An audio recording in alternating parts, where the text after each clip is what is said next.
Hey guys, welcome back, or maybe just welcome. If this is your first time drifting into one of these late-night history rambles, go ahead and dim the lights, maybe wrap yourself in a blanket, and let your brain float into neutral. Tonight, we're gliding into one of the strangest corners of medieval and early modern society, the lives of executioners. And, importantly, what they did when they weren't out in the town square, swinging axes or tightening ropes. Spoiler: it's weirder, sadder, and sometimes a lot more ordinary than you'd think. So, the executioner, a figure everyone knew existed, but no one really wanted to sit next to at dinner. These were the guys with the terrifying job of delivering justice, usually in the form of chopping something off or hanging someone up. They were feared, despised, and yet absolutely necessary. And like most people stuck with unpopular but essential jobs, they developed lives that balanced between social outcasts and oddly powerful professionals. Let's start with the basics. Executioners weren't just walking around sharpening their axes all day, waiting for a head to roll. That would be a very short career. In fact, in most towns and cities, they had a whole second portfolio of jobs. They were often tasked with being the local garbage men. And I mean that quite literally. Executioners had to clear away animal carcasses from the streets, drag sewage, and sometimes even collect stray dogs. Because apparently, once you've decapitated someone, tossing out dead pigs is just another Tuesday. And speaking of pigs, many executioners were actually butchers. And yes, the overlap makes a grim kind of sense. Cutting up meat and cutting up criminals both required a steady hand, a strong stomach, and, let's be honest, a community that didn't really want to hang out with you afterwards. It wasn't uncommon for an executioner's family to run the butcher shop, while he split his time between selling sausages and handling court sentences. A double life of pork chops by day, punishments by decree when called.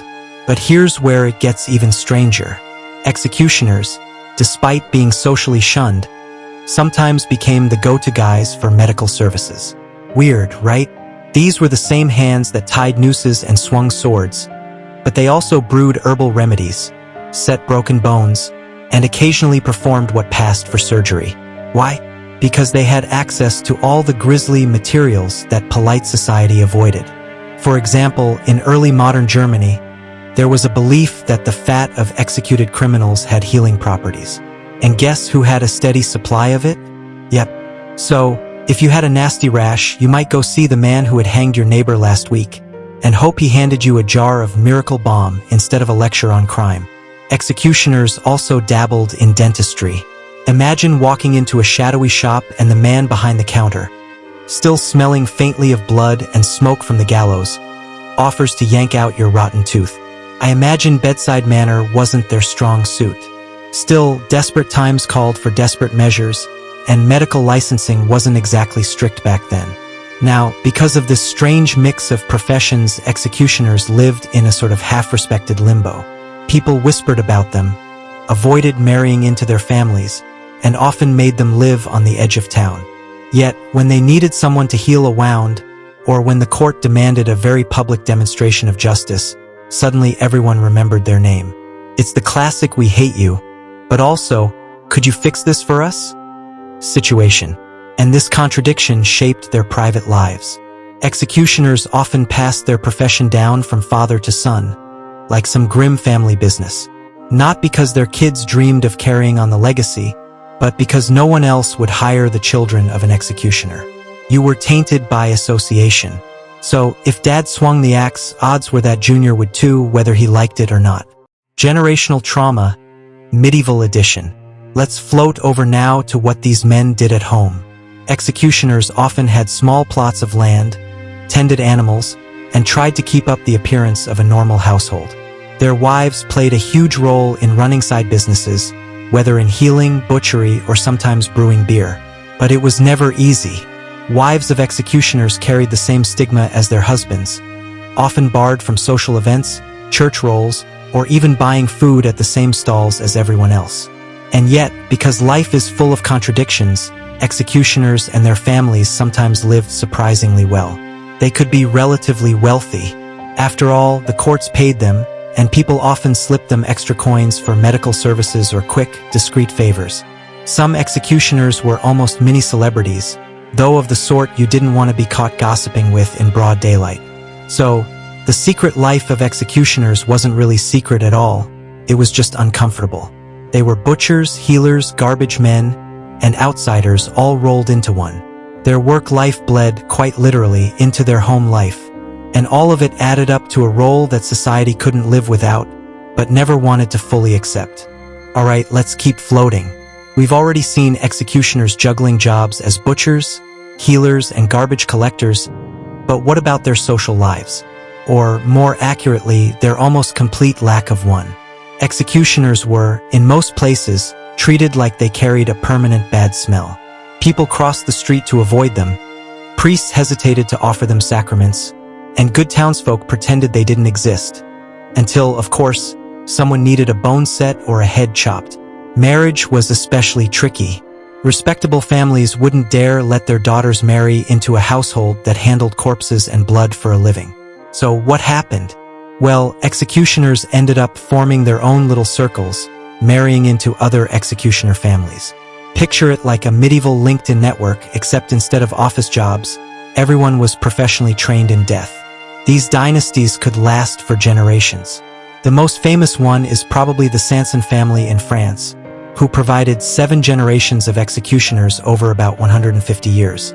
It became a sort of grim tradition. Instead of asking, "What do you want to be when you grow up?" the question was more like, "Will you be using the axe or the rope today?" Childhood career counseling wasn't exactly diverse. And let's talk about the money. For all the stigma, executioners sometimes earned pretty decent wages. Courts often paid them a salary plus bonuses for extra services because apparently there was a price list for different punishments. A simple hanging? That's the base rate. But breaking someone on the wheel or handling a multiple execution day? Cha-ching. Of course, the money came with strings attached. The more business there was, the more hated they became. It's not exactly the sort of job that gets you invited to the village harvest festival. Now, here's a small irony. In some cities, executioners were given special privileges to compensate for the social shunning. They might be allowed to fish in certain rivers, hunt in forbidden forests, or even buy goods in bulk at a discount. So you can imagine the strange mix of resentment and envy that must have surrounded them.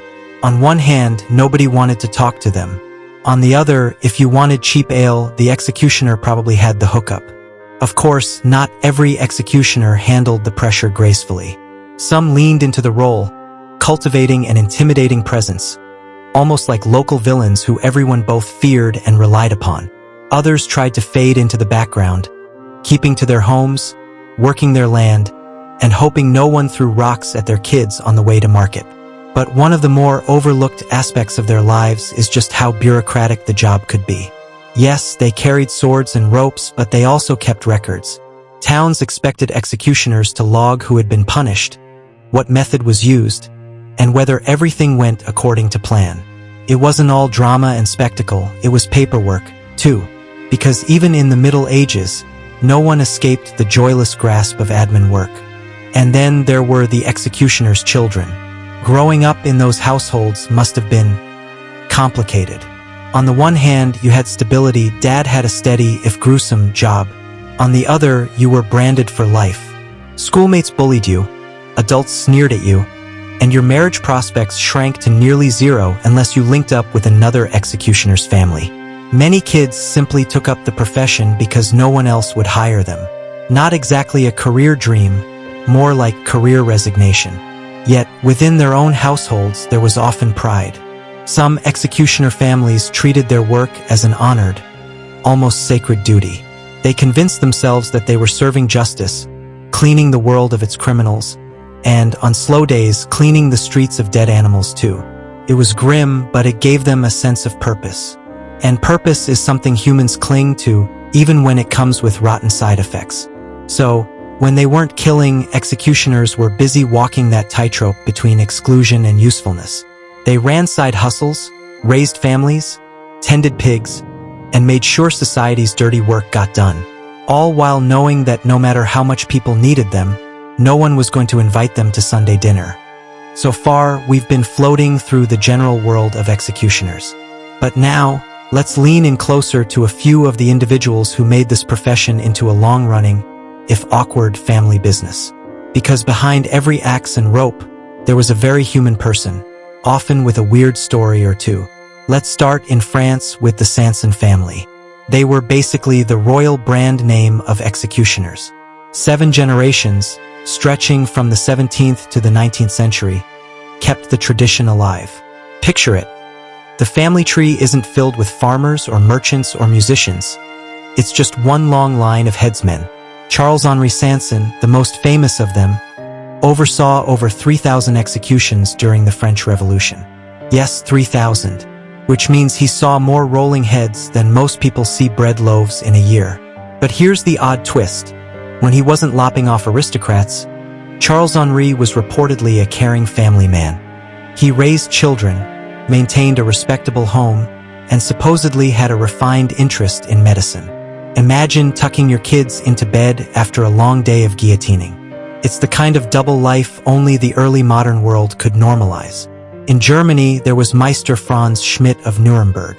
He's unusual because he left behind a diary of his career, probably the closest thing to an executioner's memoir we'll ever get. Between 1573 and 1618, Schmidt performed 394 executions. He wrote them down with clinical detail, almost like grocery lists.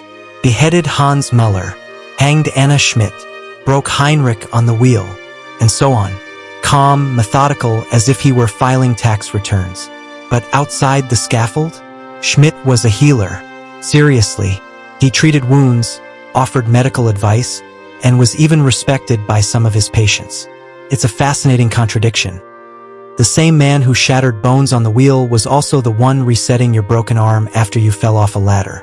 People hated him in public but knocked on his door at night, hoping he could save their lives. He lived out the strange duality of being both feared and quietly indispensable. And then there's the English executioners like Jack Ketch in the 17th century. Jack's name became synonymous with botched jobs. If you've ever wondered how to not swing an axe, Ketch was your man. He was infamous for missing clean strikes, which turned an already grim public spectacle into something gruesomely drawn out.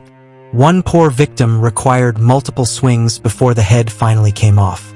It got so bad that a Ketch job became slang for a sloppy execution. Not exactly the family legacy you want to pass down. But even Jack had to pay the bills between gigs. Executioners in England often doubled as jailers, tormentors, or general law enforcement muscle when needed. If someone had to be flogged in public, guess who held the whip? That's right, the same guy who might be botching your beheading next week. Jack himself reportedly tried his hand at theater acting. Imagine sitting in a London playhouse and realizing the man on stage dramatically delivering lines is the same one who bungled yesterday's hanging. Not exactly the kind of casting choice modern audiences would applaud. Across Europe, executioners picked up similar side hustles. Some worked as night watchmen, patrolling streets to keep order. Others dabbled in tavern ownership, though you can imagine the bar chatter wasn't exactly booming when the man pouring your ale also sharpened the town's axe. And still others sold charms and potions.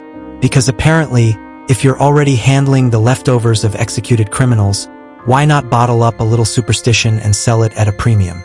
What ties all of these stories together is that executioners lived in this twilight zone between necessity and disgust. Famous or not, they were always half in the shadows, tolerated only because no one else wanted to do the job. They were public servants who weren't really part of the public. It's like being essential but invisible, a theme that honestly hasn't gone away in human history. We've wandered through their jobs, their families, their side hustles, and even a few notorious names. But what about their legacy? How were executioners remembered once the axe was set down for good? The answer is not kindly. In many places, executioners carried their stigma even into death. Some cemeteries refused to bury them in consecrated ground. Others shunted them off to the far corners, as if their profession lingered like a stain on the soul. Imagine spending your entire life cleaning up society's messes, only to be told you couldn't rest with the very people you served. Not exactly a warm retirement plan.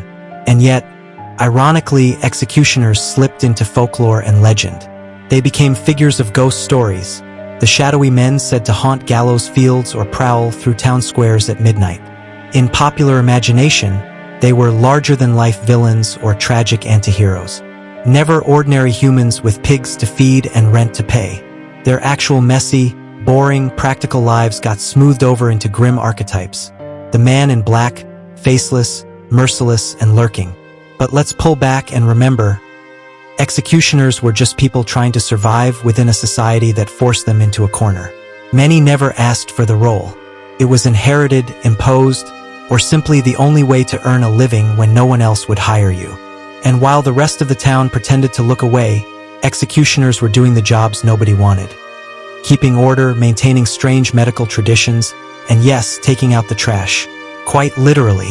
Their children sometimes broke free, sneaking into other professions, but most were tethered to the same cycle. A few, like Franz Schmidt, managed to earn respect later in life. After retiring, he was granted citizenship rights and treated more like a respectable town elder than a pariah.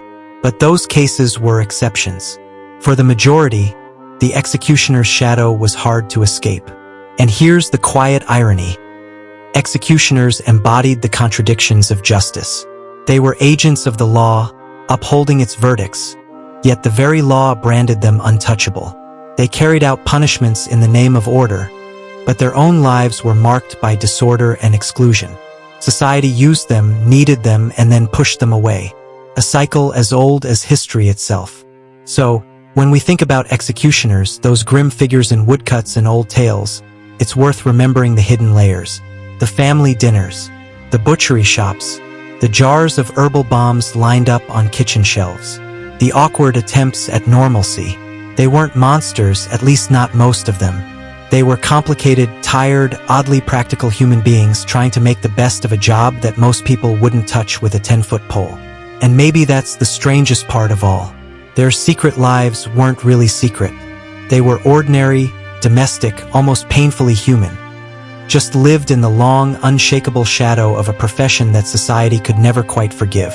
So, if your eyelids are heavy now, let them be. The executioners are done for tonight.